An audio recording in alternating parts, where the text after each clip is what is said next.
ध्वनियों के साथ, जय हिंद वंदे मातरम के साथ अभिनंदन आपका। 15 अगस्त के मौके पर राहुल जी को वहां जाना चाहिए था, लेकिन राहुल गांधी वहां गए नहीं। क्यों नहीं गए? वहां पर इज्जत अपनी खत्म करने जाएं। ये सिखों का नरसंहार करने वाला जगदीश टाइटलर के साथ खड़े होने में सम्मान महसूस होता है और रेड फोर्ट में बदनामी महसूस होती है। पूरी जिंदगी कांग्रेस की खाई, मंत्री रहे की खाई। हाँ, ये कांग्रेस की खाई। कांग्रेस की कांग्रेस की पूर्व राष्ट्रपति को इस मंच से बोला जा रहा है कि आपने कांग्रेस की खाई। क्या मतलब है इसका? कर्नल दानवीर इतिहास के तथ्यों को तोड़ मरोड़ के पेश कर रहे हैं। तोड़ मरोड़ के पेश कर रहे हैं। तो सही तरीका है भाई। ये क्या तरीका है? चले जाते हो। शांत। और जहां तक जिन्ना की बात है, एक ऐसे मिनट, कैसे हो सकता आप एक बात बताओ मुझे। Amish you can not allow this. वो आरएसएस अमीश के आप दफ्तर कैसे में अलाउ कर रहे हो यार?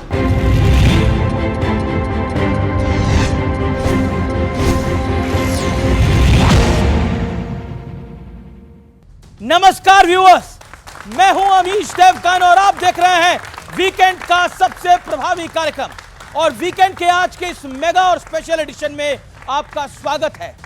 लाल किले के प्राचीर से देश के प्रधानमंत्री नरेंद्र दामोदर दास मोदी ने कई बड़े संदेश दिए। इस संदेश में सेना के शौर्य को सलाम था, भविष्य के भारत का ब्लूप्रिंट था और पूरी दुनिया के लिए संदेश था कि भारत ना झुकेगा और ना ही रुकेगा।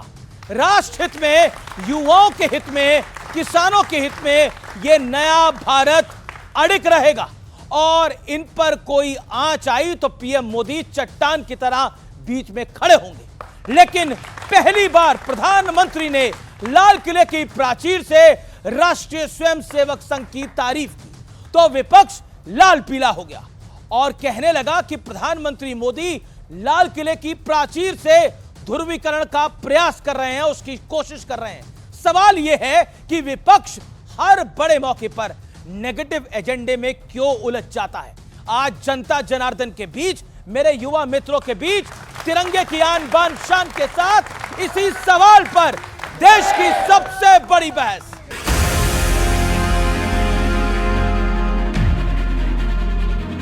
परिश्रम में जो तपा है उसने ही तो इतिहास रचा है। जिसने फौलादी चट्टानों को तोड़ा है उसने ही समय को मोड़ा है। आजादी के जश्न में सिंदूर का शौर्य।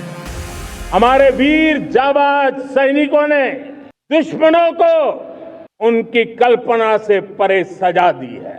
आगे भी दुश्मनों ने ये कोशिश जारी रखी। हमारी सेना तय करेगी। सेना जो समय निर्धारित करे उस समय पर, सेना जो लक्ष्य तय करे उस लक्ष्य को अमल में ला करके रहने वाले। राष्ट्रहित पर पीएम का विश्व संदेश। भारत के किसान, भारत के मछुआरे, भारत के पशुपालक, उनसे जुड़ी किसी भी अहितकारी नीति के आगे मोदी दीवार बन के खड़ा है। कायर पाकिस्तान को करारी चोट।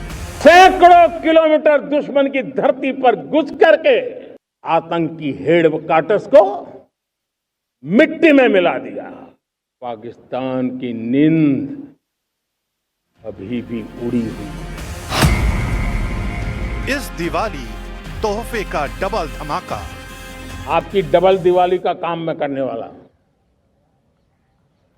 इस दिवाली में आपको एक बहुत बड़ा तोहफा देशवासियों को मिलने वाला है। हम नेक्स्ट जनरेशन जीएसटी रिफॉर्म्स लेकर के आ रहे हैं। ये दिवाली के अंदर आपके लिए तोहफा बन जाएंगे। सामान्य मानवीय की जरूरतों के टैक्स भारी मात्रा में कम कर दिए जाएंगे। डेमोग्राफिक बदलाव रोकने का ब्लूप्रिंट तैयार। षड्यंत्र के तहत, सोची समझी साजिश के तहत देश की डेमोग्राफी को बदला जा रहा है। एक नए संकट के बीज बोए जा रहे हैं। एक घुसपैठिए मेरे देश की बहन बेटियों को निशाना बना रहे हैं। ये बर्दाश्त नहीं होगा। इसके बाद पीएम मोदी ने तो ऐसी बातें बोली जिससे विपक्ष को मिर्ची लग गई। नमो ड्रोन दीदी नारी शक्ति की एक नई पहचान बनी। हमने 3 करोड़ महिलाओं को लखपति दीदी बनाने का संकल्प लिया था। हम तेज गति से काम कर रहे हैं, समय से पहले 3 करोड़ का लक्ष्य पार कर लेंगे। 2 करोड़ महिलाएं लखपति दीदी बन चुकी है। सेवा, समर्पण, संगठन और अप्रतिम अनुशासन ये जिसकी पहचान रही है, ऐसा राष्ट्रीय स्वयंसेवक संघ दुनिया का ये सबसे बड़ा एनजीओ है। एक प्रकार से 100 साल का उसका समर्पण का इतिहास है। देश की सेवा कर रहा है और कैसे कर रहा है ये आप लोगों के सबके सामने है। हमारी पार्टी का, हमारे माननीय नेता राहुल गांधी जी का एक जो स्पष्ट विचार है वो बड़ा स्पष्ट है। हमको वो बातें कहनी चाहिए कि हम कैसे लोगों को साथ लेकर आएं। वो बातें नहीं कहनी चाहिए जिससे देश का ध्रुवीकरण या हमारे समाज का ध्रुवीकरण की संभावना आगे बढ़े। ड्रोन दीदी ड्रोन बनाने से हम नई वॉर जीतेंगे और अग्निवीर व्यवस्था जब खत्म करेंगे तब जाकर के हम उनसे मुकाबला कर पाएंगे पड़ोसी देशों से। सवाल है विपक्ष सियासत से बाज क्यों नहीं आ रहा है। मेहमानों से आपका परिचय कराते हैं एक एक करके। शुरुआत करते हैं कांग्रेस के प्रवक्ता सुरेंद्र राजपूत से। जोरदार तालियों के साथ उनका अभिनंदन है। मेरे साथ भारतीय जनता पार्टी के प्रवक्ता शहजाद पूनावाला है, जोरदार तालियों के साथ उनका अभिनंदन है। विवेक श्रीवास्तव है, उनका अभिनंदन है। लेफ्ट के सीनियर लीडर हैं, आम आदमी पार्टी के विधायक है, सीनियर लीडर है कुलदीप कुमार, उनका अभिनंदन है। कर्नल दानवीर हैं, उनका अभिनंदन है। जाने माने रक्षा विशेषज्ञ हैं मौलाना अंसार रजा है, उनका अभिनंदन है। चेयरमैन गरीब नवाज फाउंडेशन के, आपका अभिनंदन है। रैपिड फायर राउंड, एक एक सवाल, 2-2 सवाल मैं आप लोगों से पूछूंगा। 5-5 सेकंड्स के लिए आपको जवाब देना है। मैं शुरुआत करता हूं विवेक श्रीवास्तव से। ट्रंप टैरिफ का मुकाबला करने के लिए चीन का साथ सही या गलत? बिल्कुल सही है। हिंदी चीनी भाई भाई। बहुत बढ़िया। देश में डेमोग्राफिक बदलाव हुआ है या नहीं हुआ है? ये सिर्फ षड्यंत्र है। किसका? हाँ, ये षड्यंत्र है संघ का। ओके, ठीक है। नहीं, एक सेकंड। बांग्ला स्पीकिंग मुसलमानों को बांग्लादेशी घोषित ना करें। अच्छा, ठीक है। अच्छा, अब मैं कुलदीप कुमार के पास आता हूं। देश के लिए फैसले लेने के मामले बीजेपी सही है या कांग्रेस पार्टी सही है? देश के लिए फैसले लेने के लिए दोनों बीजेपी सही है, कांग्रेस सही? दोनों एक जैसे हैं। दोनों एक जैसे हैं। अगला सवाल, अरविंद केजरीवाल पंजाब में है या दिल्ली में है? अरविंद केजरीवाल देश में है। देश में है। चलिए, इसका मतलब पंजाब में है, दिल्ली में है, पब्लिक गेस करे। आइए मैं बढ़ता हूं आगे। अब सुरेंद्र राजपूत जी, आपसे मेरा सवाल है, लाल किले पर आजादी के जश्न में कांग्रेस का शामिल ना होना सही या गलत? सही। सही। पीएम मोदी का भाषण देश के विकास का रोड मैप है, हाँ या ना? जुमलेबाजी है। मैसेज पूछ ले, 12 सालों में लगातार पीएम जो है सिर्फ जुमलेबाजी कर रहे हैं। हाँ या ना? कोई हाँ या ना? हाँ या ना? सिर्फ अगर करना है तो बिल्कुल नहीं। बिल्कुल नहीं, बिल्कुल नहीं। ओके, बिल्कुल नहीं। जुमलेबाज। शहजाद पूनावाला, पहली बार लाल किले से आरएसएस की तारीफ करना जरूरी था या मजबूरी था? अनिवार्य था। अनिवार्य था। दिवाली पर जीएसटी में बदलाव का तोहफा विकास का एंगल है या फिर बिहार चुनाव की मजबूरी? दिवाली में तो तोहफा देने का रिवाज होता है और केजरीवाल तिहाड़ में थे, अब शीश महल में है। ओके, मैं आपसे पूछता हूं कर्नल दानवीर। अच्छा, मेरा आपसे सवाल है, मोदी राज में देश ज्यादा सुरक्षित है या फिर यूपीए के राज में? मोदी राज में। मोदी राज में। देश हित के विजन में मोदी सरकार बेहतर इस समय दिख रही है आपको या विपक्ष का विजन बेहतर दिखाई दे रहा है? मोदी सरकार का विजन मेरे को ज्यादा बेहतर दिख रहा है। मौलाना अंसार रजा, आरएसएस की तारीफ का मुद्दा ध्रुवीकरण से जुड़ा है या फिर राष्ट्रभक्ति से? नहीं, मुझे लग रहा है कि इसमें मोदी साहब से अच्छा जवाब इसका कुछ नहीं दिया। आपका जवाब क्या है? सर देखिए, हम तो सिर्फ इतना एक लाइन में बोलना है महाराज, आप तो नेता भी नहीं है। मैं दोबारा पूछता हूं आपसे, आरएसएस की तारीफ का मुद्दा ध्रुवीकरण से जुड़ा है या राष्ट्रभक्ति से? Choose one. सिर्फ वोट बैंक की राजनीति है। वोट बैंक की राजनीति। हमने पाकिस्तान की कितनी पिटाई की, यह मुद्दा जरूरी है या फिर भारत को कितना नुकसान हुआ, यह मुद्दा जरूरी है? हमने पाकिस्तान को कितने जूते मारे, ये ज्यादा जरूरी। बहुत शानदार, बहुत शानदार। राजपूत जी, ऐसा क्या बोला मोदी जी ने? डेमोग्राफिक चेंज यानी जनसंख्या में बदलाव हो रहा है और आरएसएस का नाम आपने बोला कि लाल किले, आपके नेताओं ने बोला लाल किले की प्राचीर से ध्रुवीकरण हुआ है। एक ही चीज है अमीश भाई, हम तो चाहते हैं कि भारत सेफ रहे, सुरक्षित रहे, संपन्न रहे। डेमोग्राफिक बदलाव जिस तरीके की बात प्रधानमंत्री जी ने बोली उस पर तो मैं आऊंगा ही। बाकी चीजों की तरफ देखना, पिछले 12 साल के जो 11 भाषण हैं उसमें यह देखो कि प्रधानमंत्री जी ने क्या क्या कहा था, क्या क्या पूरा किया। अगर प्रधानमंत्री जी ने अपने 12वें भाषण में यह बात कह दी होती कि हमने किसानों की आय दुगनी कर दी, तो हम उस पर बोलते कि भाई नहीं दुगनी, उनका कर्ज और खर्च 3 गुना हो गया। इसमें तकलीफ क्या है जो बोलिए ना पहले आप अमीश भाई, जरा सी बात हो जाती कल, थोड़ी तो आलोचना सुन लीजिए, फिर को पूरी आलोचना करिए, थोड़ी सी आलोचना सुन लीजिए, कम से कम बच्चों को पता तो हो। भाई सबसे बात है कोई किसी की तरफ जाए लेकिन पता तो हो। किसानों की आय नहीं, किसानों का कर्ज और किसानों का खर्च 3 गुना हुआ है। एक, सबको कहा था 22 तक सबको छत दे देंगे, आज की डेट में भी 47% बगैर छत के लोग हैं। आपने कहा था कि 10 लाख करोड़ का किसान कॉर्पस फंड होगा और आप कूद कूद करके बहस कराते थे अमीश भाई इसी पे कि 10 लाख करोड़ का फंड, 10 लाख करोड़ कहां है वो 10 लाख करोड़ का फंड किसानों के लिए। आप आ जाइए डेमोग्राफी पे, आपने जो बात कही, मैं सीधे मुद्दे की बात, आरएसएस और डेमोग्राफिक चेंज। जी डेमोग्राफी पर 30 सेकंड। हाँ बिल्कुल, अरे काहे को यार डराओ मत। जी जी बोलिए बोलिए। काहे डराते हो, आपसे वैसे डर लगता है बड़े। बोलिए बोलिए बोलिए आप। तो 30 सेकंड नहीं 1 मिनट फिर, है ना। तो आप डेमोग्राफी पर बात कीजिए। पिछले 11 साल से बच्चों किसकी सरकार है? मोदी जी की है ना। अगर मोदी जी की सरकार है और अमित शाह गृह मंत्री हैं तो डेमोग्राफिक चेंज के लिए वो विपक्ष को कह रहे हैं या अमित शाह को कह रहे हैं अमित शाह को मंत्रिमंडल से बर्खास्त कर दें? क्योंकि कोई भी आदमी अगर विदेश से आ रहा है तो गृह मंत्रालय की जिम्मेवारी है पूरी सीमा पर। जी, अगर डेमोग्राफी चेंज हो रही है सीमा पर, यह जिम्मेवारी सिर्फ नरेंद्र मोदी जी की सरकार और अमित शाह की है। अमित शाह जी इस्तीफा दें।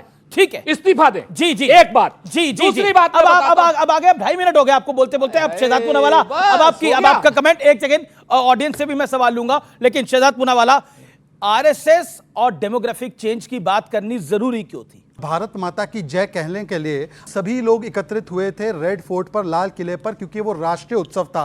पर वहां पर एक व्यक्ति नहीं थे, राहुल गांधी, क्योंकि हो सकता है कि उनके लिए उनकी माता भारत में नहीं कहीं और होती होगी। एलओपी होते हुए, और मैं झूठ बोल रहा हूं अमीश जी, आप मुझे यहीं रोक लीजिएगा। आप लोग में से कितने लोग जाना चाहेंगे रेड फोर्ट पर, वहां पे देखने के लिए 15 अगस्त का प्रोग्राम? सभी लोग। साहब आप तो गए ही होंगे, आपकी तो ऑफिशियली ड्यूटी लगी होगी। हम सभी लोग उत्साहित रहते कि किसी दिन चले जाए। यहां पर उनके लिए निर्धारित जगह 1 किलोमीटर दूर था उनके घर से, पर वो गए नहीं। और पिछली बार नहीं, मैं बता देता हूं संदीप दीक्षित ने क्या बोला। उन्होंने बोला पीएम का भाषण, मैं रोक रहा हूं आपको, पीएम का भाषण वो घर से सुन लेते हैं क्योंकि राहुल गांधी नेता विपक्ष का प्रोटोकॉल वो नहीं देते हैं, तीसरी या चौथी लाइन में बिठाते हैं, इज्जत नहीं देते हैं, जलील करते हैं, इसलिए क्यों जाना। ये संदीप दीक्षित ने बोला इस पे ऑफिशियली। 1970 जलील करते हैं आप लोग बुलाकर वहां। 1975 में इमरजेंसी पे पूरे विपक्ष को जेल में डाल दिया था, फिर भी हमने भारत मां के ऊपर कभी सवाल नहीं उठाए। हम देश के साथ खड़े रहे इमरजेंसी में भी, और आज जब उनको फ्रंट रो सीट मिलती है तो वो नहीं जाते। अब मैं बताता हूं क्यों नहीं जाते। मैं बताता हूं क्यों नहीं जाते, क्योंकि वहां पर सबसे पहले एंट्री करने पर सिंदूर का सम्मान, वहां पर एक बोर्ड लगाया था। जो लोग सिंदूर को तमाशा, छुटपुट, फेलियर, सेना से सड़क का गुंडा कहकर खून की दलाली कहना, और जो सर्जिकल स्ट्राइक का प्रमाण मांगते हैं और सिंदूर का प्रमाण मांगते हैं, और जो पाकिस्तान को पहलगाम पर क्लीन चिट देते हैं, इसीलिए वो वहां पर नहीं गए, क्योंकि भारत के साथ वो नहीं खड़े रहते। और ये मैं नहीं कह रहा हूं, लास्ट 5 सेकंड, आज ये बात मैं नहीं कह रहा हूं, ये बात सुप्रीम कोर्ट ने कहा था। जब भारत की सेना पर सवाल उठाए थे राहुल जी ने, तो कहा था सुप्रीम कोर्ट ने कोई भारतीय ऐसी बात नहीं करता। 10 सेकंड और, उन्होंने अभी बातें उठाई वादों के बारे में, वादों पे उन्होंने बात उठाई। सर जब हमें इकोनॉमी मिली तो 11वें स्थान पे थे, आज 4थे स्थान पर। लोएस्ट आज एनपीए है, लोएस्ट आज इन्फ्लेशन रेट है, हाईएस्ट फॉरेन डायरेक्ट इन्वेस्टमेंट है, हाईएस्ट फॉरेन एक्सचेंज रिजर्व है, हाईएस्ट जीएसटी है, हाईएस्ट बैंक के पब्लिक सेक्टर बैंक के प्रॉफिट है। परंतु आपने 1500 रुपए प्रति महिला को वादा किया था। हिमाचल प्रदेश में कितनी महिलाओं को दिया आपने? 8000 रुपए खटाखट। सुरेंद्र राजपूत को मौका दे रहा हूं। सुरेंद्र राजपूत, आपका विवाद नरेंद्र मोदी के साथ है, देश के साथ तो नहीं है, तो क्या आपको नहीं लगता कि 15 अगस्त के मौके पर राहुल जी को वहां जाना चाहिए था? आपको आरएसएस की बात बुरी लगी, आपको डेमोग्राफिक की बात बुरी लगी, लेकिन राहुल गांधी वहां गए नहीं, क्यों नहीं गए? और हर बार नहीं जाते। सबसे पहले तो बरसते पानी में 83 साल के मल्लिकार्जुन खड़गे साहब ने और राहुल गांधी जी ने बरसते पानी में तिरंगा झंडा फहराया है अपने मुख्यालय पर। अगर यह चीज आपको नहीं दिखाई देती तो आपको दृष्टि नहीं, आपको दृष्टि दोष है। जिन लोगों को भी ये चीज नहीं दिखाई देती वो आंख के नहीं विचार के अंधे। तो कांग्रेस हेडक्वार्टर का झंडारोहण इंपॉर्टेंट है, लाल किले का झंडारोहण महत्वपूर्ण नहीं है, ये कह रहे हैं? लाल किले का झंडारोहण बिल्कुल पूरी तरीके से इंपॉर्टेंट है। क्यों नहीं गए? और देश में जहां जहां झंडारोहण हो, लेकिन वहां बेइज्जती कराने जाएं, वहां पर इज्जत अपनी खत्म करने जाएं, भारत माता की इज्जत खत्म करने जाएं, वहां पर जिस तरीके से बात अभी कितना झूठ बोलते हैं भारतीय जनता पार्टी के प्रवक्ता। सुनिए ना, आप बीच में बोल रहे हैं, आप भारतीय जनता पार्टी के प्रवक्ता बोल रहे हैं वहां ऑपरेशन सिंदूर की और फौज की कर्नल दानवीर सिंह यहां खड़े हुए हैं। भूरी भूरी प्रशंसा पूरी कांग्रेस ने ही नहीं, सिर्फ पूरे देश ने करी, भूरी भूरी प्रशंसा करी। और हम सेना के सैन्य शौर्य को, पराक्रम को, व्यावसायिक दक्षता को भूरी भूरी प्रशंसा करते हैं। और जब हमारी सेना पीओके लेने के लिए खड़ी हुई थी, तब नरेंद्र मोदी जी ने रणनीतिक कायरता के तहत पीओके को लेने से इनकार कर दिया और सीज फायर कर दिया। ओके जवाब यहां पर ये लोग बात ठीक है, जवाब बेइज्जती कराने क्यों जाए? 20 सेकंड फिर बाकी लोग भी हैं। देना पड़ेगा फिर हमें भी 5 सेकंड सर। ओके, सिंदूर का अगर ये सम्मान करते हैं तो इन्होंने सिंदूर को तमाशा बोला, प्रणीति शिंदे ने सिंदूर को फेलियर बोला, सिंदूर को छुटपुट बोला, सिंदूर को सरेंडर बोला। और जब ऑपरेशन महादेव में 3 पहलगाम के आतंकी मारे गए तो उन्होंने कहा महादेव भी सांप्रदायिक है, और कहते हैं कि हमारे हेडक्वार्टर में जो प्रोग्राम हो रहा है उसमें हम गए। उस प्रोग्राम में मैंने तस्वीर निकाली, पता है कौन दिखा? ये सिखों का नरसंहार करने वाला जगदीश टाइटलर के साथ खड़े होने में सम्मान महसूस होता है और रेड फोर्ट में बदनामी महसूस होती है। ये पंजाब के लोग देखना इस डिबेट को, पंजाब के मेरे भाई बहन देखना इस डिबेट को। सुरेंद्र राजपूत बोल रहे हैं कि रेड फोर्ट पर हमारे सिख, हमारे जो शूरवीर है उनके साथ नहीं, ठीक है, 25 सेकंड टाइटलर के साथ खड़े हो जाएंगे। देखिए आप, ये कांग्रेस और बीजेपी की जुगलबंदी नहीं चलेगी, बाकी लोग भी आएंगे जी। अब ऐसा है ना, अब देखिए आदरणीय हमारे भाई हैं शहजाद जी, पुराने भाई हैं।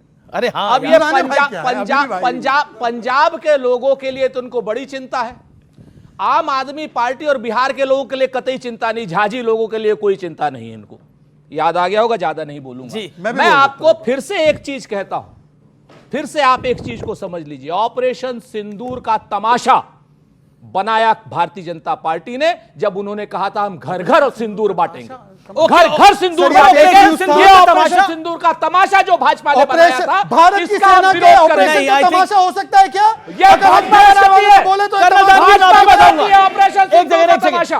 ऑपरेशन सिंदूर का तमाशा बनाया, भाजपा ने बनाया। ओके, भाजपा ने ऑपरेशन सिंदूर का तमाशा बनाया। मैं जानना चाहिए, एक सेकंड, मैं आम आदमी पार्टी से जानना चाहता हूं, क्या वो इस शब्द से एग्री करते हैं ऑपरेशन सिंदूर का तमाशा बनाया गया? आप एग्री करते हैं, हाँ या ना? आप आगे बोलिएगा। देखिए अमित भाई, इस देश की सेना पर, देश की शौर्य पे, उन पे किसी को कोई रत्ती भर शक नहीं है। देश के किसी भी व्यक्ति को, किसी नागरिक को भी सेना के तो कांग्रेस कर रही है ये? कोई भी संशय नहीं है। और हम शुरुआत से हमेशा सेना का सम्मान करते हैं और हमने लगातार कहा कि हमारी सेना ने पाकिस्तान के अंदर घुस के पाकिस्तान को ठोकने का काम किया, हमारी सेना ने करने का काम किया। आपके सामने बोला गया ऑपरेशन सिंदूर का तमाशा। उससे पहले राहुल गांधी ने बोला कितने रफेल गिरे हुए हैं। अमीश भाई, सिंदूर के नाम का तमाशा आपने बोला, संसद बिल्कुल आपने बोला। आप एग्री करते हैं इस बात से? आप एग्री करते हैं? मुझे पता आप एग्री करते हैं, मैं आम आदमी पार्टी से पूछ रहा हूं। भाई मैं कहना चाहता हूं, जिस प्रकार से सिंदूर को घर घर पहुंचाया गया, प्रधानमंत्री जी को या भाजपा को इस तरह का नहीं, किसी ने घर नहीं पहुंचाया, गलत जानकारी चाहिए था। भाजपा ने इसको अनाउंस किया, बिल्कुल नहीं पहुंचाया, गलत जानकारी नहीं करना चाहिए था। दूसरी बात, और ऑपरेशन सिंदूर जब हुआ तो पूरा विपक्ष, पूरा देश, एक एक नागरिक साथ खड़ा हुआ था। सरकार हम सब लोग उसके साथ खड़े हुए थे और सबने एकजुट एक उसके कहा कि पाकिस्तान को घर में घुस के मारो और पीओके वापस लो। ये हमने कहने का काम किया। कि पीओके वापस लेना चाहिए, देश का एक एक आदमी वापस, ठीक है, पीओके वापस लेना चाहिए। कर्नल दानवीर, पीओके ना हो गया हलवा हो गया, वापस लेके आइए। दिया किसने था? अक्साई चीन। नहीं, ये पीओके ना हो गया हलवा हो गया है कि सब लोग पीओके वापस आइए। दिया किसने था? अक्साई चीन। और पीओके दिया किसने था? ये मुझे बताने की आवश्यकता है। अमीश भाई, मेरे को आपत्ति है, आप हर शो में कहते हो पीओके ना हो गया हलवा हो गया, भाजपा वाले कहते हैं पीओके जेब में रखा है। हमारी सेना को अगर खुली छूट दी जाए तो एक दिन में जाके लेके आ जाएगी। ये ताकत हमारी सेना की है, ये शौर्य हमारी सेना का है। मैं सेना के पूर्व अधिकारी के पास ही चले जाता हूं। कर्नल दानवीर साहब, आप बताइए, देखिए ये पीओके क्यों नहीं लिया और ये डेमोग्राफिक चेंज की बात करनी क्यों जरूरी थी? एक पुराना गाना था, अब उनको बोले, पुराना फिल्मी गाना था, माधुरी दीक्षित ने उसके ऊपर वो करा था, उसे इडली डू मुझको चांद ला के दो। अब चांद ला के दो तो चांद तो ऐसे कोई लेके नहीं आ सकता है। तो वही पीओके का हाल है। जो आधिकारिक तौर पर जो लोग हैं, चाहे वो अमित शाह जी हो, चाहे वो डिफेंस मिनिस्टर हो या आर्मी के चीफ हो, उन्होंने पीओके के बारे में क्या कहा है? उन्होंने ये कहा है कि अपने आप ही आ जाएगा। ये रक्षा मंत्री ने हाल ही में कहा कि अपने आप आ जाएगा, वहां के लोग जो है पीओके लाके हमको दे देंगे। आर्मी चीफ ने यह कहा है कि अगर हमें आदेश मिलेगा तो हम ले आएंगे। लेकिन विपक्ष ने और बाकी मित्र लोग जो जिस तरीके से इसको हलवा बना रहे हैं या इडली डू मुझको चांद लाके दो का गाना गा रहे हैं और फिर मजाक उड़ा रहे हैं, ये मेरे ख्याल से गलत है। क्योंकि ऐसा किसी भी आधिकारिक तौर पर किसी भी व्यक्ति ने, जिम्मेवार व्यक्ति ने ये नहीं कहा कि हम पीओके लेके आने वाले हैं। अच्छा ठीक है, अच्छा विवेक मुझे नहीं मालूम कि कहा था, मेरे को नहीं मालूम, मुझे नहीं मालूम कि कहा था। ऐसा कहे एक सेकंड कुलदीप जी शांति, जब बन गए तो योगी जी का बयान। अच्छा एक सेकंड विवेक, आप कर्नल दानवीर साहब की बात का जवाब दीजिए और साथ ही साथ डेमोग्राफी पर और ऑपरेशन सिंदूर तमाशा है, इस पर आपके विचार क्या है? मैंने तो पहले ही कह दिया कि मैं बिल्कुल एग्री करता हूं जो सुरेंद्र राजपूत जी ने कहा है। हम सेना के साथ हैं, सेना के शौर्य का सम्मान है, लेकिन मेरी सरकार ने इस ऑपरेशन को सिर्फ एक स्टंट बना करके अपनी मार्केटिंग करी है, गुडविल लेने की कोशिश करी है। कभी प्राइम मिनिस्टर पहनते हैं फौजी की यूनिफॉर्म। आज मेरा डिस्कशन कर्नल दानवीर से हो रहा था, 3 हमारी ब्रेव गर्ल्स को जो फौज में हैं उनको कौन बनेगा करोड़पति में भेजा गया। सीनियर अफसर कह रहे हैं क्या हो रहा है, ठीक है परमिशन आपने ली है, लेकिन जूनियर अफसर सीधा जाकर के मीडिया से कब से बात करने लग गया क्या ये फौज का प्रोटोकॉल है या नहीं है। आधों को यह नहीं पता था कि वो पैसा अगर जीतेंगी तो वो सेना को ही जाएगा। ये सब जो कंट्रोवर्सीज हैं और पब्लिक रिलेशंस की एक्सरसाइज है, आर्मी को इससे अलग रखना चाहिए। राजनीतिकरण आर्मी का कभी नहीं होना चाहिए। आप तो गलती पाकिस्तान कर चुका है और हम तो हर बात पे गुस्सा है। आप आरएसएस का नाम लिया, उस पे गुस्सा है। डेमोक्रेसी बिल्कुल, आरएसएस वो आपको कॉम्युनल लगता है? आरएसएस का नाम पहली बार 79th इंडिपेंडेंस डे आज मनाया जा रहा है। 3 बार इस संगठन को बैन किया गया।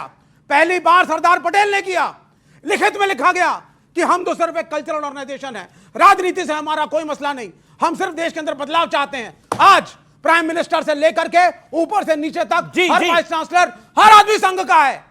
एक कम्युनल ऑर्गेनाइजेशन की तकलीफ तो यही है कि हर आदमी संघ का है। हाँ, अब देखिए बीजेपी संघ से निकल के आई है, अब बीजेपी संघ से निकल के आई है तो क्या करिएगा? आरएसएस का नाम अगर लाल किले से लिया तो ये ऑपोजिशन कैसे बोल सकती है बार बार? प्राइम मिनिस्टर को ये नहीं करना चाहिए था। ओके शहजाद इजाजत लेकर और वो एनजीओ नहीं है, ना आरएसएस रजिस्टर्ड है, ना उसके अकाउंट है। संक्षेप में है कि अगर हम आपकी बात नहीं मानेंगे तो फिर मौलाना साहब और लोगों के साथ अन्याय होगा। तो मैं 20 सेकंड में, क्योंकि 3 लोग हैं, हमारे साथ तो जमाने से होता चला है और उस जमाने में कांग्रेस का ही शासन था, आज नहीं हो रहा तो ये मान लें। ठीक है, चलिए अब देखिए, अभी लेफ्ट पार्टी जब सेना की प्रशंसा करने लगे, मतलब जिन्होंने 62 के युद्ध में सेना को खून देने से इनकार किया था, आज वो सेना की प्रशंसा कर रहे हैं। इससे बेहतर उदाहरण मिल सकता है क्या? कभी नहीं किया, कभी नहीं किया। Vivek ji please, time waste हो जाएगा। I request you, I beg of you. Vivek ji आपने मुझे बाहर बोला था, आप इंटरप्ट नहीं करेंगे प्लीज। लेकिन अच्युतानंदन जिसको का नाम आप ले रहे हैं, he was made the chief minister। भाई विवेक, you can't be interrupting every statement। अरे ठीक है, आप अपनी बारे में बोलिए ना, सब अपनी बारे में बोलिए। यहाँ पर बैठे सब ज्ञानियों को छोड़िए। राहुल गांधी जी ने कभी सेना का अपमान नहीं किया, ये कहा के बारे में एक सवाल नहीं पूछा जाएगा।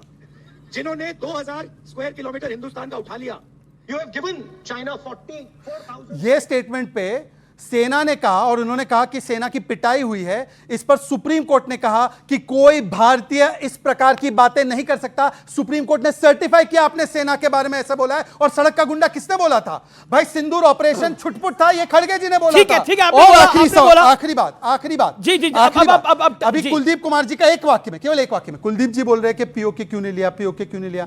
अरे पीओके देने वालों के साथ गठबंधन क्यों किया था आपने? पहले बात वो तो बताइए।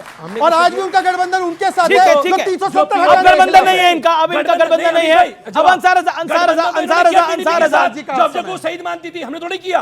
गठबंधन इन्होंने किया, सरकार इन्होंने चलाई कश्मीर के अंदर। ये भाजपा कैसे? कांग्रेस की बात कर रहे हैं, मैं इनकी बात कर रहा हूं, मैं तो भाजपा की बात कर रहा हूं ना। और दूसरी बात, ये आरएसएस की बात कर रहे हैं। ये इतने बड़े देशभक्त है और आरएसएस इतनी बड़ी देशभक्त है। 52 साल इस देश के आजाद होने के बाद 52 साल तक तिरंगा नहीं फहराया इन लोगों ने। ये वो लोग हैं। लेकिन आप देश में किसी को भी बोलेंगे आरएसएस देशभक्त नहीं है तो कोई मानने का नहीं, कोई मानने को तैयार नहीं होगा। बीजेपी और आरएसएस ने एक नैरेटिव तैयार किया है, इससे आप एग्री करें डिसएग्री करें, उनको कोई देश विरोधी नहीं मान रहा है।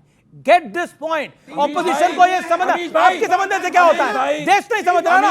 ओके ओके, कर्नल दानवीर और अंसार रजा, देखिए कर्नल दानवीर, आप डेमोग्राफी के ऊपर आप क्या कहना चाहते हैं, और अब आप विवेक की बात पे रिएक्ट करना चाह रहे थे। विवेक श्रीवास्तव जी ने मेरा नाम लिया कि दानवीर साहब के साथ डिस्कशन हुआ था, तो बिल्कुल डिस्कशन हुआ था, लेकिन उसके अंदर मैंने ये कहा था कि आज का नैरेटिव वॉर का जमाना है, नैरेटिव आपको सेट करना है। अगर वो लड़कियों को फौज के बारे में बात करने केबीसी में भेजा गया है तो उसमें कोई गलत नहीं है, ए। बिल्कुल। बी, जो उनको पैसा मिलेगा, उन्होंने बोला वो कहां जाएगा, मैंने कहा वो सेना के कोष में जाएगा, वो उनकी पॉकेट में नहीं जाएगा। और दूसरी बात, जो मेरी जानकारी है, जो इंटरनेट के माध्यम से जो मैंने पढ़ा है, क्योंकि उस समय हम तो पैदा नहीं हुए थे, कि 1962 की जंग में आरएसएस ने बहुत शानदार काम किया, और जो रिपब्लिक डे परेड हुआ उसके बाद, आई थिंक 63 में या 64 में, तो आरएसएस का कंटिंजेंट नेहरू जी ने चलवाया था। ओके, जवाब एक सेकंड, अब बताइए विवेक जवाब दीजिए। विवेक पहली चीज विवेक कुछ कहना रहे हैं।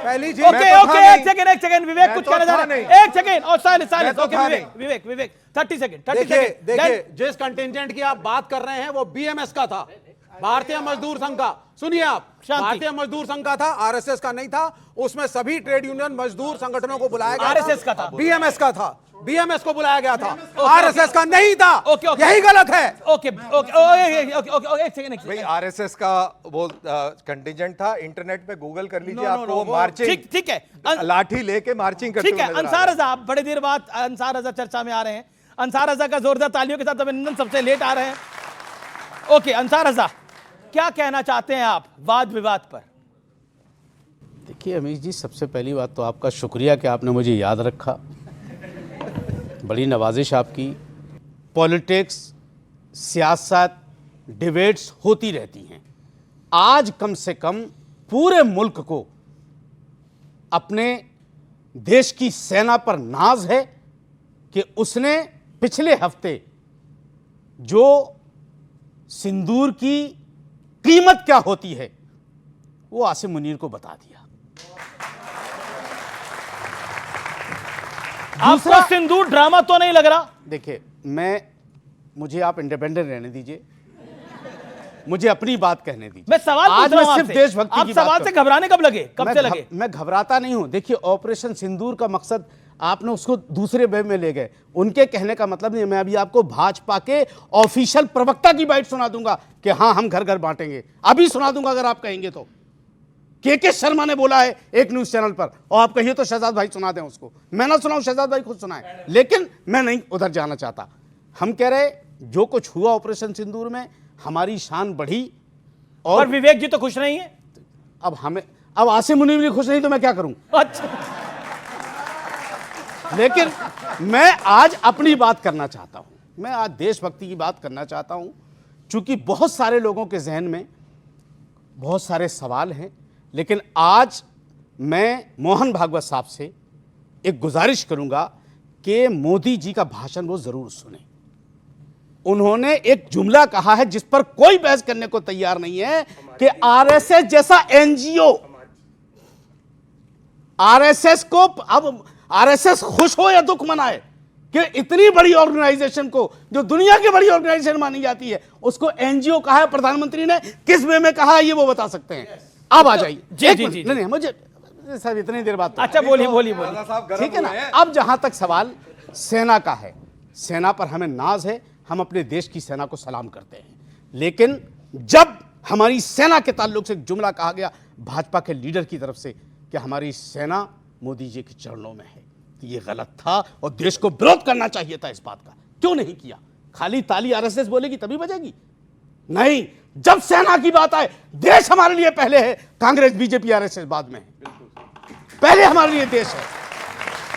अब हमारे देश का हमारे ताल्लुक, हमसे क्या ताल्लुक है, वो मैं आपको 4 लाइनें सुनाकर, ठीक है, 4 अगर इजाजत हो हमारे पैनलिस्ट की। बिल्कुल शहजाद सुनिए, पर मुझे फिर उतना समय देना। अरे साहब, सारा समय मैं भाग जाऊंगा, आप सारा समय ले लीजिएगा। सुनिए, नहीं भागना नहीं, आपको बैठा के सुनाएंगे। हमारे दिल में क्या क्या है अलल ऐलान लिख दूंगा।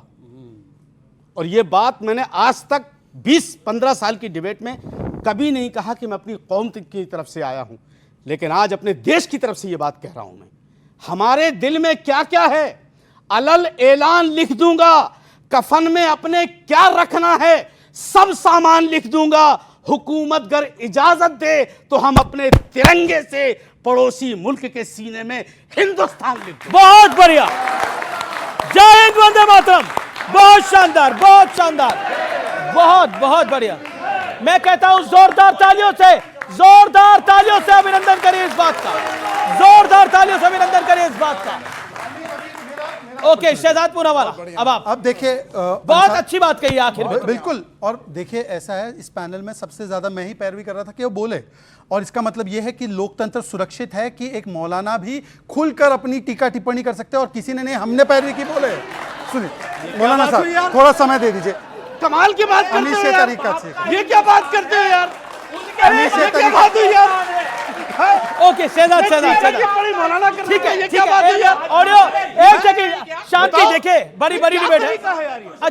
अच्छा एक सेकंड, अंसारा साहब आपने बोला, अब आपने लगातार बोला, शहजाद पूनावाला का हक बनता है जवाब देने का। आपने सरकार पे तीखी टिप्पणी करी, बहुत तीखी टिप्पणी भी करी। अगर हिंदुस्तान में अगर आप बहादुर हैं तो आपको सच्चाई के साथ देना चाहिए, और हुकूमत से अगर नाइंसाफी हो रही हो तो सवाल करने का हक भी होना चाहिए। बिल्कुल है, बिल्कुल, चापलूसी नहीं होनी चाहिए, बिल्कुल नहीं होनी चाहिए। जवाब शहजाद पूनावाला, हक तो देंगे ना जवाब देने का।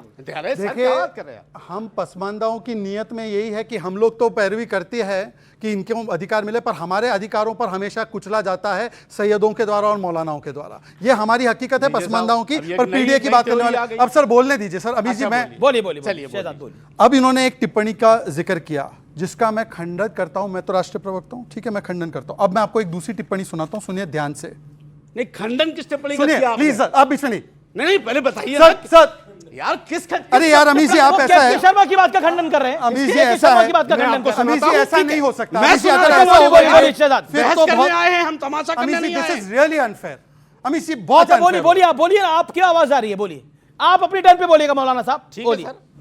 India's laborers, India's farmers, India's workers, you will not need the army, navy and air force to be sent. India के अंदर आर्मी, नेवी और एयरफोर्स की आवश्यकता ही नहीं पड़ेगी, ये राहुल गांधी कह रहे हैं। ये राहुल गांधी की टिप्पणी है। भाई अमीश जी, मुझे पूरा बताने दीजिए, आप पूरा दिखा दीजिए अपने समय पे। अमीश जी, पूरा बयान सुना है, आधा बयान नहीं सुना है। ठीक है, आप कहिए पूरा बयान। एक तो ये बयान सुनाने बंद कर होने चाहिए, अब अपनी बात को रखिए, बोलिए शहजाद। यहां पर बैठे हुए वो दो बयानों का हवाला दे, बिना कोई तथ्य के वो बोल सकते हैं। मैं बयान सुनाऊं तो मैं गलती कर रहा हूं, और मुझे एक समय अमीश जी आप नोट करो डिबेट में। आप अपनी टर्न पे बोलिएगा, पूरा बयान सुनाए। अच्छा ठीक है, ये गलत बात, ठीक है। पूरा बयान मैंने मिसकोट किया तो आप पूरा दिखाओ, पूरा बयान सुनाए। अमीश जी देखो, आप डिबेट करने का तरीका तय कर लो। मैंने सभी की बातें सुनी, मुझसे ज्यादा ऑपोजिशन के पैनलिस्ट है, मैं फिर भी सुन रहा हूं। मेरी बारी में हर एक स्टेटमेंट में टोका टाकी हो रही है। मैं पूरा बयान बताता हूं। राहुल गांधी ने जब सर्जिकल स्ट्राइक किया तो उसको खून की दलाली बोला, ये सर्टिफाइड बयान है। उसके बाद बालाकोट एयर स्ट्राइक हुआ, चील कौवे मरे, ये कांग्रेस ने बोला सर्टिफाइड बयान है। सड़क का गुंडा सेना के प्रमुख को संदीप दीक्षित ने बोला सर्टिफाइड बयान है। आर्मी नेवी की आवश्यकता नहीं, राहुल गांधी ने बोला। वो छोड़ो, रेणुका चौधरी ने अभी 2 हफ्ते पहले जब पार्लियामेंट चल रहा था तब उन्होंने बोला ये सीआईएसएफ लोगों की क्या औकात है, आतंकवादी तो पकड़ नहीं सकते। सिंदूर में किसको पकड़ा है, किसको पकड़ा है? महादेव में। महादेव सांप्रदायिक है, ये उनका बयान है। कारगिल विजय दिवस 5 वर्षों तक नहीं मनाया, 26 जुलाई को पूछे इनसे। नेशनल वॉर मेमोरियल नहीं दिया, फली मेजर के कहने पर एमएफएस स्टेटस देकर रखा, हमने आतंकी कैंप में नहीं किया। अब दूसरी बात पे आते हैं, आरएसएस एनजीओ है। आरएसएस कौन सा संगठन है वो छोड़ दो, मैं एक आरएसएस एनजीओ है। सुनिए तो, साहब ने बात बोली। अरे सुनिए तो ना, मैं बता रहा हूं, आरएसएस तो हर देशवासी के दिल में बसता है। अब उसको एनजीओ बोलो या उसको दिल की धड़कन बोलो, पर सुनिए, ये है प्रणब मुखर्जी, राष्ट्रपति थे, संविधान के ऊंचे स्तर पे बैठे थे, बनाया इन्होंने। गए आरएसएस के हेडक्वार्टर पर, आरएसएस की प्रशंसा महात्मा गांधी ने की, आरएसएस की प्रशंसा जेपी ने की, आरएसएस की प्रशंसा केरी थॉमस ने की। आरएसएस को गाली देने वाले लोग ये बता दे, सिर्फ इतना बता दे कि आरएसएस को इतना गाली देते हो, आपके पास प्रमाण था, देशद्रोही थे, तो 10 साल क्यों बैन नहीं किया? अरे बैन किया, ये किस स्थितियों में क्या? कांग्रेस आएगी चर्चा में, सारी चीजें फिल्मों में। अब मैं आऊंगा, कांग्रेस से लूंगा। क्या आपको लगता है आरएसएस वाली जो स्टेटमेंट है, आरएसएस वाली स्टेटमेंट से कांग्रेस ज्यादा कोई है, लेकिन महात्मा गांधी आरएसएस की तारीफ करके गए हैं? अमीश जी, मैं पूरी जिम्मेवारी से कहता हूं कि महात्मा गांधी जी हों, सरदार पटेल हों, पंडित जवाहरलाल नेहरू हो, किसी भी पार्टी के इन तीनों लोगों ने कभी महात्मा गांधी ने वर्धा में करी थी तारीफ, कतई नहीं करी थी। आप दोबारा पढ़ के आइए, उन्होंने कहा था वहीं वर्धा में जाकर के कहा था कि आरएसएस एकमात्र ऐसी ऑर्गेनाइजेशन जिसका कोई अकाउंट नहीं है। पैसा कहां से लाते हैं ये लोग? ये भी गलत है, ठीक है ना। मैं आपको प्रणब मुखर्जी वाली तस्वीर भी गलत है। अब शांति शांति। प्रणब मुखर्जी का भी हम बताते हैं, सुन लीजिए। प्रणब मुखर्जी की बेटी जो आज की डेट में इनकी पार्टी में है, उसने खुद कहा था शर्मिष्ठा ने कि बाबा आपने सबसे बड़ी गलती करी है, आप गलती से आरएसएस के उसमें चले गए हैं। ये पूरी इसी फोटो को प्रणब मुखर्जी ने गलती करी थी। हाँ बिल्कुल करी थी, बड़ी गलती, बिल्कुल प्रणब मुखर्जी ने आरएसएस का। बोल रहे हैं और ये मैंने नहीं कहा था, सुन लीजिए अमीश, ये मैंने नहीं कहा था, ये शर्मिष्ठा मुखर्जी ने कहा था जो आज की डेट में भाजपा में। ये शर्मिष्ठा ने कहा था कि बाबा आपने बहुत बड़ी गलती की है, ये इस एक फोटो को पूरी जिंदगी भुनाएंगे आरएसएस वालों। प्रणब मुखर्जी गलत थे, बिल्कुल प्रणब मुखर्जी गलत। ओके विवेक, 100% गलत थे, बिल्कुल गलत थे। पूरी जिंदगी कांग्रेस की खाई, मंत्री रहे की खाई। हाँ, ये कांग्रेस की खाई, क्या कांग्रेस की खाई? क्या बकवास है? क्या बोल रहे हैं आप? कांग्रेस ने अपॉर्चुनिटी दी, कांग्रेस की खाई, कांग्रेस ने मंत्री बनाया। प्रणब मुखर्जी ये गलत है। सुनिए एक मिनट, ये कांग्रेस की खाई क्या Let me है भाई? speak, बिल्कुल। आपको कोई दुख भी नहीं अगर हो रहा? एक पार्टी राष्ट्रपति भाई, अगर एक पार्टी आपको पूर्व opportunity राष्ट्रपति देती को है, बोला जा रहा है कांग्रेस की खाई। इस मंच से, एक ये मौलाना साहब सेकंड, एक बताओ। सेकंड, पूर्व राष्ट्रपति को इस मंच से बोला जा रहा है कि आपने कांग्रेस की खाई। क्या मतलब है इसका? क्या मतलब है? ये सम्मान करे पूर्व राष्ट्रपति का। मुझे बोलने दीजिए। हाँ बोलने दे रहा हूं मैं, बोलिए। Reactions नहीं, नहीं बोलने दीजिए। एमएलए, एमपी, मंत्री, मंत्री के बाद राष्ट्रपति। कांग्रेस वो पार्टी थी जिसने प्रणब मुखर्जी को सहारा दिया, समर्थन दिया, और हर पार्टी अपने मेंबर को आगे बढ़ाती है, सैक्रिफाइस करती है, अपॉर्चुनिटी देती है, तो इस रिस्क पे कि तुम्हारी वजह से हमारा नाम डाउन जाता है। और राष्ट्रपति बनने के बाद आपने जिस आइडियोलॉजी का हमेशा जिसके खिलाफ रहे प्रणब मुखर्जी, रिटायरमेंट के बाद आप चले जाते हैं संघ के मुख्यालय में और हाथ जोड़ करके ऐसे कर रहे हैं। ये क्या दर्शाता है? पूरी जिंदगी संघ के जो आदमी खिलाफ रहा, ये गलत था। प्रणब मुखर्जी तो सर बिल्कुल गलत था। अब क्या करेंगे? जाना गलत था। ओके एक नहीं, ये बहुत अगर जाना सही था, एक सेकंड, नहीं, मैं प्रणब मुखर्जी की चर्चा पे रहना चाहता हूं। ओके बोलिए शहजाद जवाब इस बात। अमीश जी, हम लोगों ने तो हजारों डिबेट की है, दो विषय छोटे छोटे लगाता हूं। जेपी नारायण ने खुलकर प्रशंसा की आरएसएस की, क्या उन्होंने भी किसी की खाई? बता दीजिए। दूसरी बात सुन विवेक प्लीज, जेपी ने भी खाई किसी की? बता देता हूं। बोलेंगे जेपी ने भी खाई, मुझे कंप्लीट तो यार, लोहिया ने भी खाई। एक सेगमेंट में तो उनके कंप्लीट संघ का समर्थन वर्धा था। में महात्मा गांधी ने क्या बोला था मैं बताने वाला हूं आप लोगों को। अगली बार आपसे ना एक सेकंड शांति। या अमीश जी आप 3 डिस्प्लिन दिया करो मुझे डिबेट में पहले आने से पहले। हाँ सुन लीजिए, आप तो जहर दे देंगे, आपको कहाँ अच्छा लगता है? ऐसा भी मुसलमान ऐसा भी नहीं है भाई। अब सुनिए ना, अच्छा सुनिए मेरे भाई, सुनिए अरे भाजपा के प्रवक्ता यार इनका शुरू नहीं, कोई किसी को जहर नहीं देगा, ना आप देंगे ना आप बोलने देंगे। दो यार। हो गई अमीश जी क्यों हद ऐसे हो गई है, साजिश करता लोग हैं। अच्छा खड़े होके बोलिए, क्या कह रहे हैं आप? बोले संविधान तो यहाँ खतरे में, 240 एमपी वाले को 99 वाले बोलने नहीं दे रहे हैं। अच्छा अब आरएसएस के विषय में दो हमेशा से एक क्रिटिसिज्म रहती है, और प्लीज 30 सेकंड में मैं समाप्त करूं, पॉइंट टू पॉइंट बोलता हूं। दो क्रिटिसिज्म रहती है कि हम संविधान और तिरंगे विरोधी है। संविधान भारत में 1950 से लागू हुआ, एक जगह पे नहीं था, जम्मू कश्मीर में, जहां पर वाल्मीकियों को आरक्षण भी नहीं था और तिरंगा भी नहीं था। उसके लिए श्यामा प्रसाद मुखर्जी बलिदान हुए, और आरएसएस के एक प्रचारक मोदी जी ने किस प्रकार से वहां पर 370 हटाकर तिरंगा, आरक्षण और संविधान लागू किया। विरोध करने वाले वो आप संविधान के साथ है या संविधान के खिलाफ है जम्मू कश्मीर? ठीक है, अब ऑडियंस के पास जा रहा हूं। सवाल ओके, दो लाइनें देशभक्ति की सुनाइए। चलिए, बहुत राजनीति हो गई, क्या लाइनें? खान साहब से मोटिवेट होकर के, अच्छा अंसार से मोटिवेट होकर के, आसिम मुनीर के दिमाग से भारत से लड़ने का फितूर उतारेगा। आसिम मुनीर के दिमाग से भारत से लड़ने का फितूर उतारेगा। ये आज का भारत है, ये जो है इस्लामाबाद जाकर उसकी छाती पे तिरंगा गाड़ेगा। ओके चलिए, बहुत शानदार। आप भी कुछ कहना चाहते हैं? जी सर। सर, मैं सभी क्रांतिकारियों को नमन करते हुए सरकारी प्रवक्ता से ये पूछना चाहता हूँ कि पिछले 11 साल से आप केंद्र में और उत्तर प्रदेश में जो है फतेहपुर मकबरे में फिर से आपने एक नई वो निकाल ली है हिंदू मुस्लिम की कहानी। आप एक काम करें ना, सारे के सारे को चिन्हित करके और पुलिस को लगा के पूरे हिंदुस्तान के अंदर जहाँ भी आपको दिखता है कि यहाँ हमारा शिवलिंग है या मंदिर है, सबको एक साथ 10 दिन के अंदर उखाड़ दीजिए और हिंदू मुस्लिम खत्म करके बेरोजगारी भ्रष्टाचारी इन पे काम कर दीजिए सर। ओके, अच्छा सवाल। ओके, सवाल है, ये बड़ा अनफॉर्चुनेट इंसिडेंट हुआ। मैं इसका एक सवाल पूछा गया। एक सेकंड, ये तो बड़ा अन्याय है, मुझे बोलने नहीं दे रहे थे। मैं बोल ही नहीं पा रहा हूं, अन्याय इनके साथ हो रहा है। अरे भाई कमाल की बात, मतलब पूरी डिबेट में सबसे ज्यादा ये बोले। इसमें जवाब मैं जनाब आपको नमन करता हूं और एक गुजारिश आपसे करता हूं, ये सरकारी प्रवक्ता नहीं है, ये भाजपा के प्रवक्ता हैं। नो, बिल्कुल नहीं, ये ऑब्जेक्शनल लेवल है।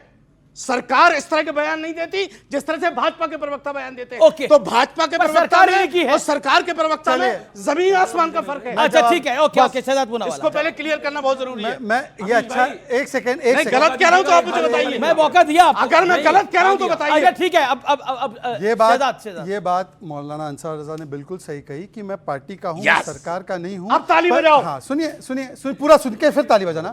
कम से कम मैं कांग्रेस का होकर पाकिस्तान का प्रवक्ता नहीं हूं, इसके लिए ताली बजाओ। क्या बात हुई यार, बड़ा ताली, और ये भी बजाएंगे। शहजाद पूनावाला, इनके प्रश्न का जवाब चाहिए। सबका सवाल का जवाब देता हूं। वैसे जिन्ना की पार्टी मुस्लिम लीग से आज भी केरल में इनका गठबंधन है। इनके सवाल का जहां तक आपका सवाल है, अरे फतेहपुर से जिन्ना का मुस्लिम लीग, अरे मुस्लिम लीग केरला में कौन, किसने बनाया?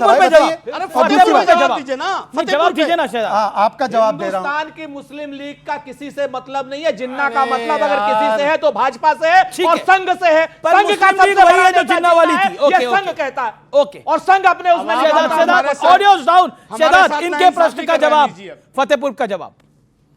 ऐसा है महोदय कि हम लोगों ने तो जब गुलामी के सभी चिन्हों को हटाकर, औरंगजेब का नाम हटाकर एपीजे अब्दुल कलाम का नाम डाला, उसमें भी इन्होंने विरोध किया। अब एपीजे अब्दुल कलाम में भी सांप्रदायिकता नजर आ रही है, इनको बता दीजिए। मैं तो सोचता हूं, सुनिए ना, मैं तो बोलता हूं भाई ये क्या तरीका है? भाई मैं जवाब इनका दे रहा हूं, ये डिस्टर्ब कर रहे हैं, ये कैसे हो सकता है भाई? क्यों आप बताइए, मैं अपना बात रख रहा हूं तो उसमें बीच में कूद पड़ रहे हैं मौलाना। तो सही तरीका है भाई, ये क्या जिन्ना पे चले जाते हो।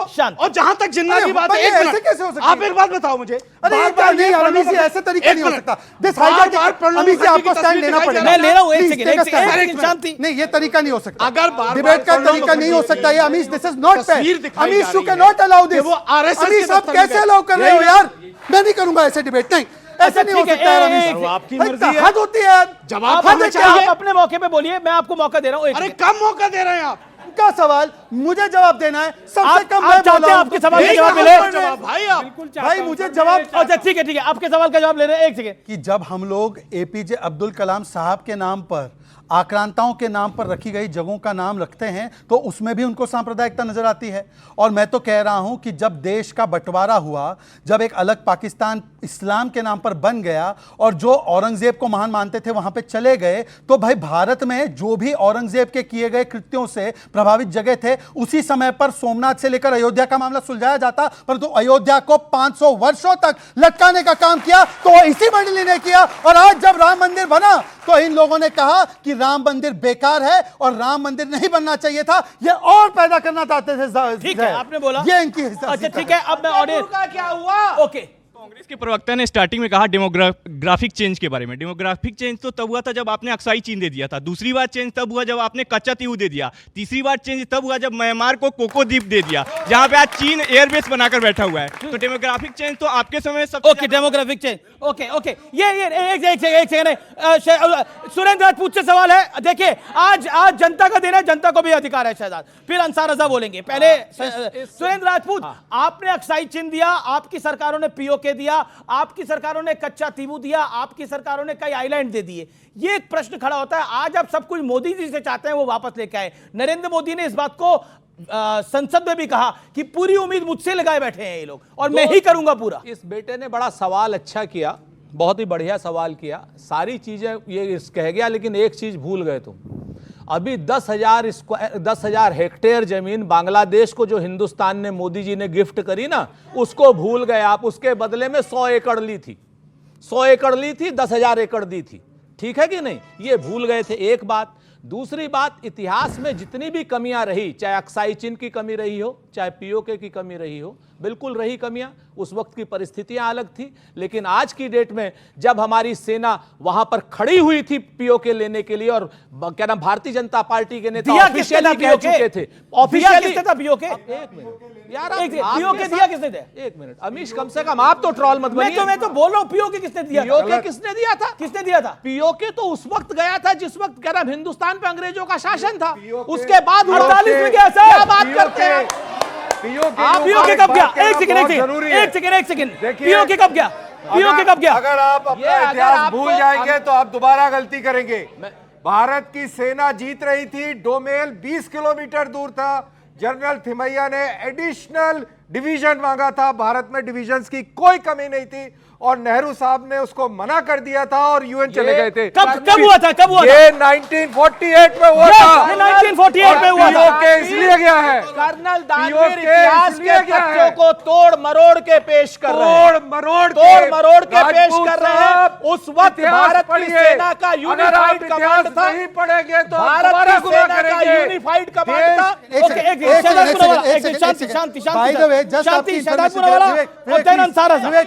झूठ मत फैलाइए, कोई झूठ नहीं फैलाया। आपने बोला 48 में नहीं हुआ था, आपने बोला 48 में नहीं हुआ था, 48 में ही हुआ था, 48 में ही दिया गया था, 48 में ही दिया गया था। आज की चर्चा को यही समाप्त करते हैं, लेकिन कविता किसी को बोलनी है तो बोल सकता है। कि दुनिया को नए भारत का यशगान सुनाया है हमने, दुश्मन के घर में घुसकर ही जश्न मनाया है हमने, धर्म पूछ के बहनों का सिंदूर मिटाया था तुमने, उसी मिटे सिंदूर को ही बारूद बनाया है हमने। ये जो हमारे क्रांतिवीर थे उनके विषय में 4 लाइन कह रहा हूँ कि क्या मंजर क्या ख्वाब था दिलों में तुम्हारा, दिलों में तुम्हारा, क्रांतिवीरों तुम्हें पुकारे हिंदुस्तान हमारा। बहुत शानदार, क्या मंजर क्या बहुत शानदार, बहुत शानदार, जोरदार तालियों के साथ जी। तो फिलहाल आपका बहुत बहुत धन्यवाद इस चर्चा में आने के लिए। आपको मेरा नमस्कार।